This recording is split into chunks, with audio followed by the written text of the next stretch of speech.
Continuing to read from A Mountain in Tibet, from page 210.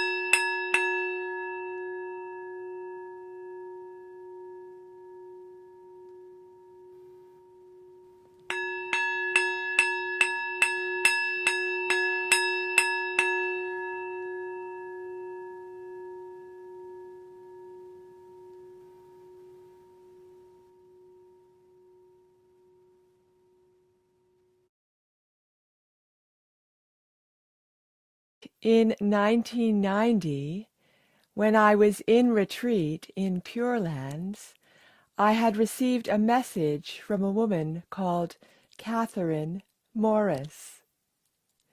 She urgently wanted to talk to me about her proposition that I, or more precisely, Sammy Ling, should buy the island she and her husband owned, which was a small outcrop off the Isle of Arran.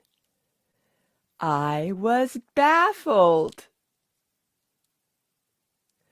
Buying a Scottish island was not exactly in my plans.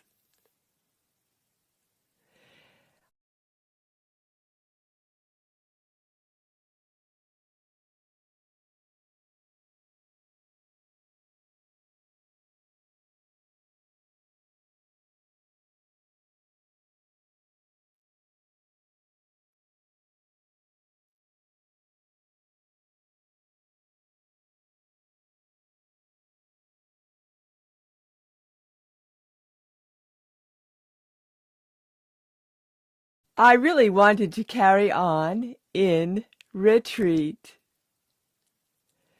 But the next bit of the message got my attention.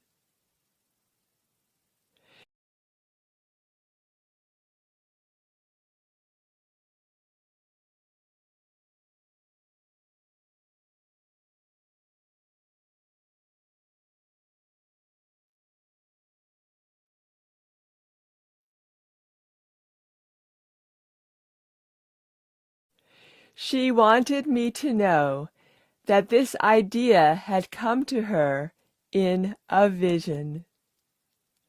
Catherine was a devout Catholic and had been visited in a dream by Mary, the mother of Christ,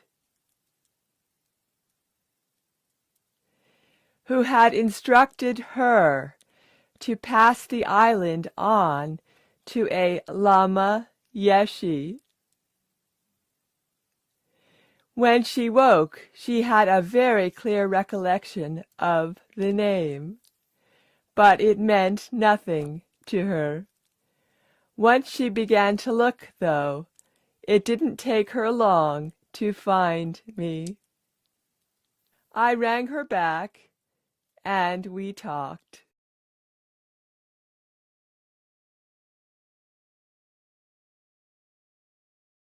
Catherine explained to me that she and her family had been living on the island for a number of years, but it was such a spiritually powerful place that, in her own words, she couldn't handle it. She could not afford to give it to me, but she was open to negotiating a fair price.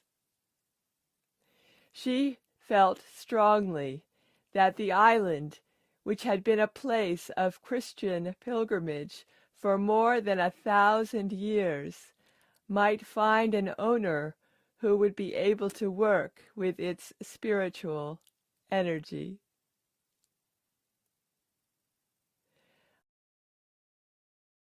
I was very intrigued. So I agreed to go and visit her. It was December by now, the middle of winter. The weather and the seas were stormy and fierce. I didn't relish the prospect of having to take two boats. Firstly, the ferry to Arran, and then a tiny boat from Arran to Holy Isle. I'd never quite got over my horror of water ever since the Brahmaputra river crossing. I had no clue what I was going to see, but I set off with two others from Samiling. Catherine's son came and collected us from Lamlash on Arran, and took us in his boat over to Holy Isle. Here I was, somebody who had no love for crossing water, on my way to an island so remote it was located off another island in Scotland in December. Who would have thought I would end up here? And yet there was something about the place that felt familiar.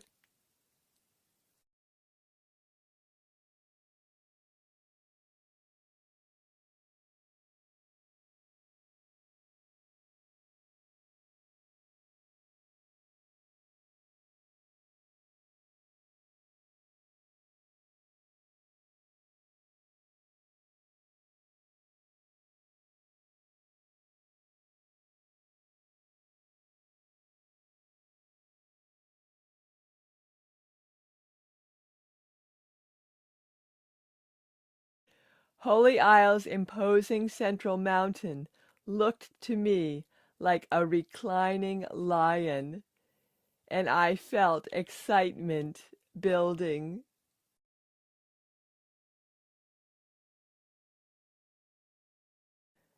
We walked down to the south end, over the top of the Lion Mountain, and then, as darkness fell, we went to the north end and found the farmhouse where we were to stay overnight. In the evening, something extraordinary happened.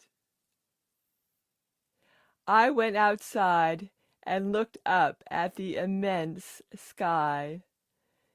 The sun was setting, and the only sound was the booming of the waves on the shore. As I looked across the bay back towards Lamlash, the twinkling lights of the town were coming on. I suddenly recognized that view. This was the island that I had visited years ago while doing dream yoga in my retreat in New York. At the time, Khenpo Karthar had advised me not to give the dream any significance. But now I was certain that I was revisiting the place I had seen in my visionary dream. All the details of the island I was standing on, the bay and the view of Lamlash, were exactly as I had dreamed them.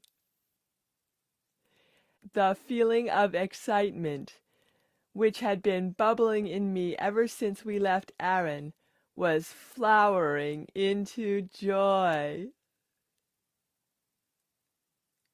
What an amazing omen! Especially since Catherine Morris had also had a vision in a dream, instructing her to seek me out and pass the island to me. I said nothing about this to the people I was with at the time, but this moment was the seed of my determination to buy Holy Isle and establish a retreat center for people of all faiths or none. The problem was, I had no money.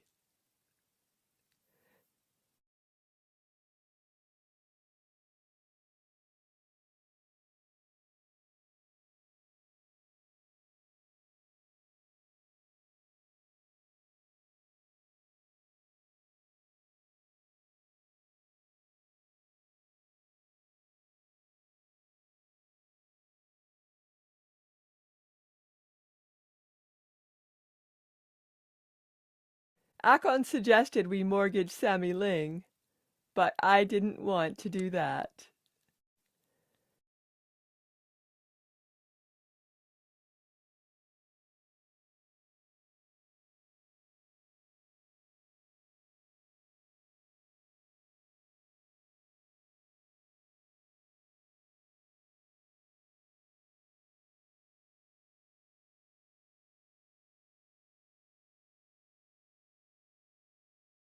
Catherine and I settled on a price of £350,000, and I was quite open about not yet having the money.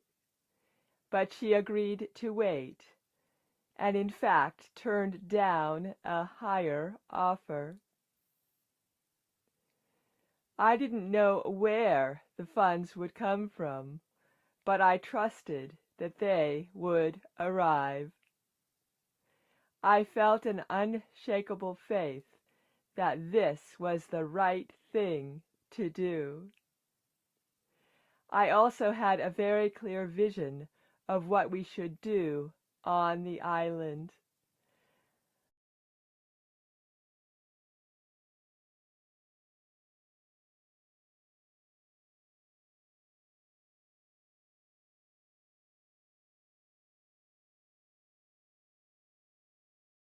On the south, we would build a long-term Tibetan Buddhist retreat, with retreat pods built into the mountainside.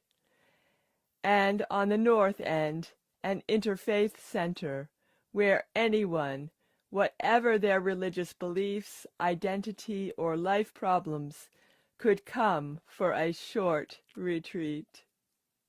I wanted to honor Holy Isle's Christian heritage and also to establish the rest of the island as a nature reserve, where the bird colonies and the group of wild ponies who lived there would be undisturbed.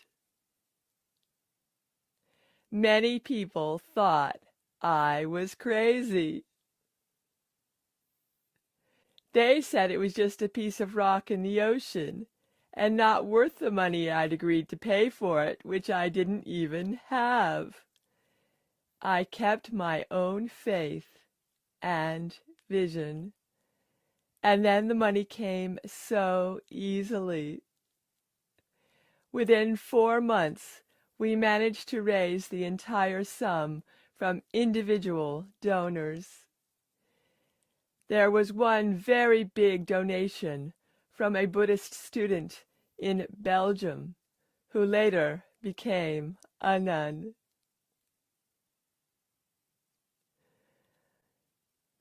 On 21st April 1992, we held an inaugural interfaith meeting on the island to celebrate its purchase by Sammy Ling. My first priority was to renovate the lighthouse cottages on the south end of the island and convert them into retreat accommodation. My plan was to shift the long-term retreats from Pure Lands at Sammy Ling to Holy Isle and the Isle of Arran for the women's and men's retreats, respectively.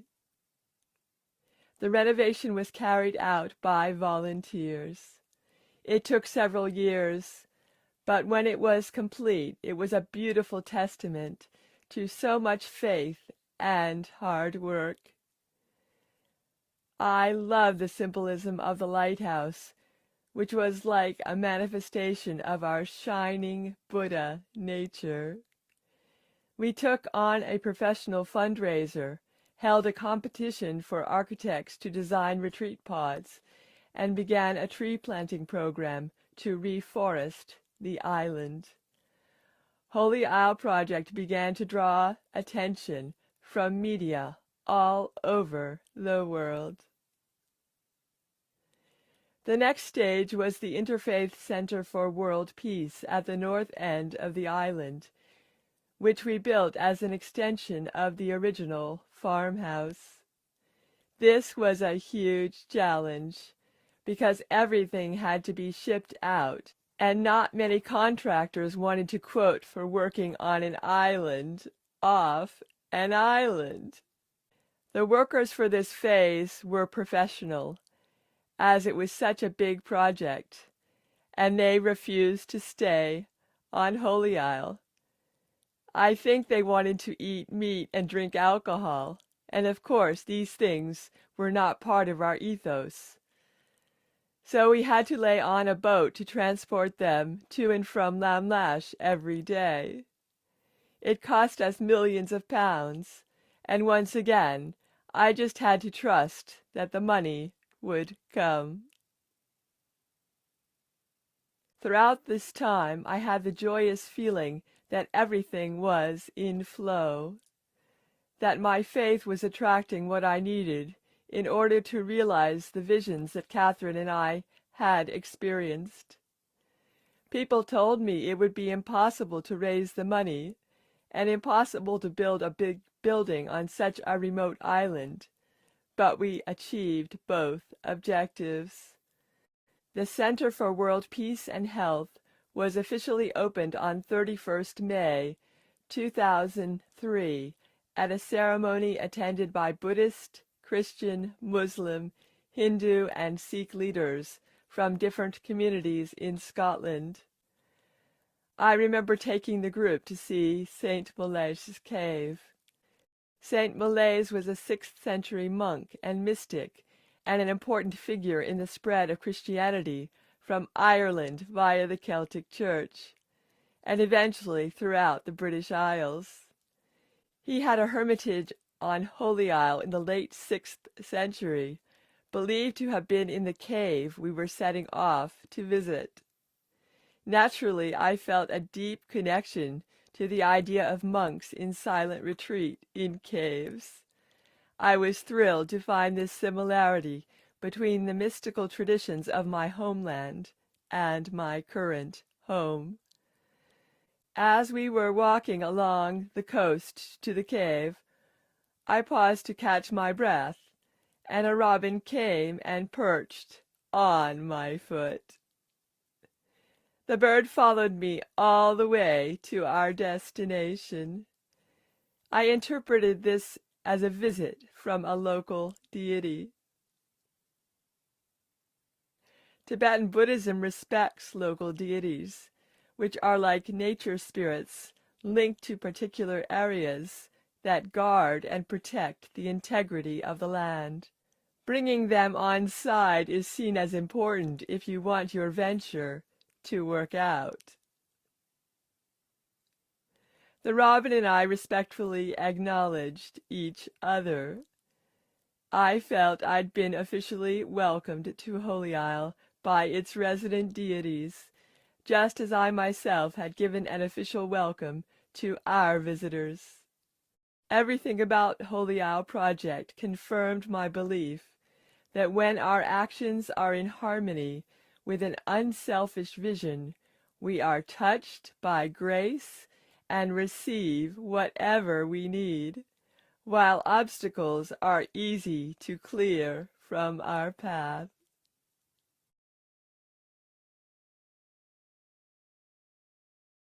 Continuing from page 210, from a mountain in Tibet. Well, it's amazing. You usually talk about people having connections, but this is with two dreams have a connection. Yes. Two dreams have a connection. Nice. Yeah. They magnetize each other. That's right. Wow. That's why the second time Lama Yeshe didn't hesitate to get to Holy Island. Yes.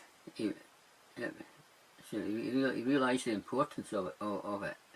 And getting the rest of the dream, and his dream and her dream, it's connected, you know. It's beautiful, isn't it? Yeah. It's very rare, and it's incredibly special when something like that will happen. Yeah, it is. And amazing Vision Mary speaking to her and telling her what to do, and Lama Yeshe's dream in Woodstock, and when he saw that, when he saw in his dream, he saw Aaron and the lights, but then. And people told him not to bother too much about it. Yes. and then now when he came to Holy Island, his dream came true. That's it. His dream came true, yeah. They call true dreaming. True dreaming. True dreaming. Well, she must have had an openness to be able to not only have a dream like that, but to remember it when she woke up. Yeah. That's quite very special indeed. That's a very special message when it was so clear in her mind when she woke up. That's right. That's a very special message. Yes. And Lama Yeshe picked up on that special message. Yes. Yes. And I'm sure he knew no matter what odds, then he was going to go for it. Yes. He's going to go for it, yes. And it was sort of like already approved on a very deep level, and a very broad and expansive level. Yeah. It was just having to step into that dream and have it manifest in the long dream. Yeah. It's amazing how after all for the island, all the donations started rolling in. Yes. You have a few good high donators too. Yes. Made it possible. It was really good, yes. The vision spoke not only to Lama Yeshe Rinpoche and Mrs. Morris, but other people who heard about it. It touched something inside of them, and they wanted to be part of it and contribute in any way that they could. Yeah. And very generously, as well as lots of people being involved and inspired by the project and Lama Yeshe Rinpoche's vision. Yeah. Yes, so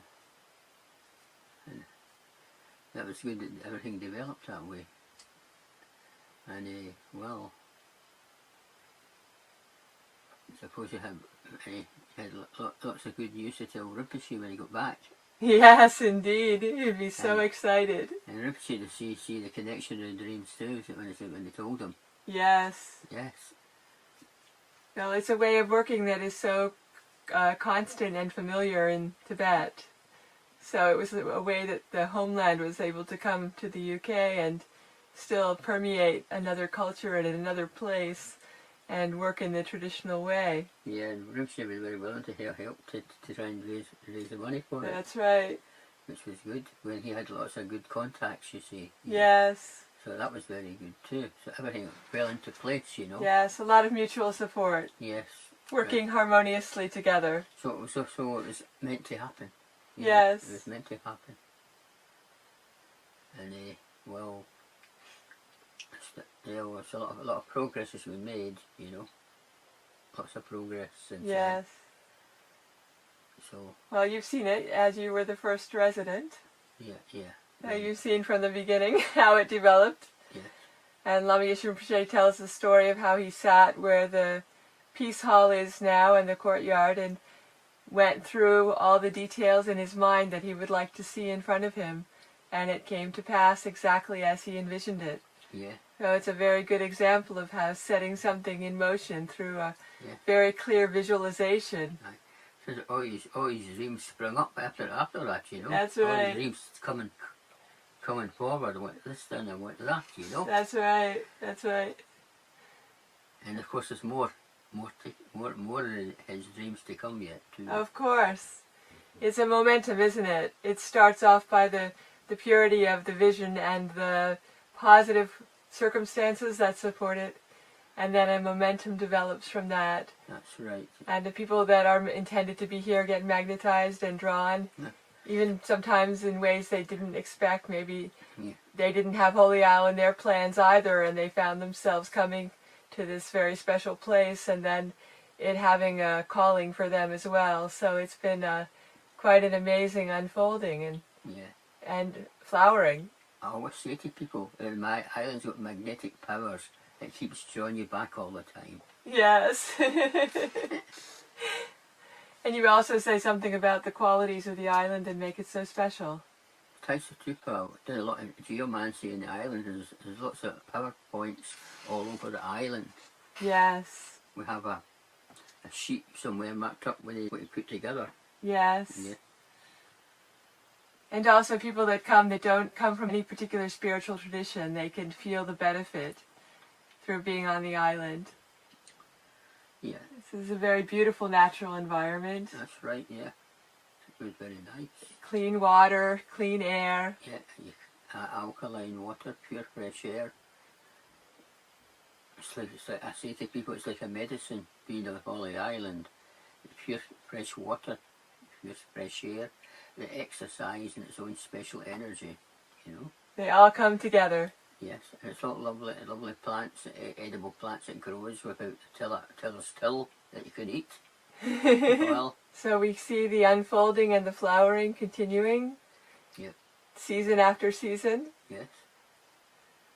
So it's all starting to happen, and later on be more to come. Yes. Well, once these things get established, then it keeps unfolding, doesn't it? Mm-hmm.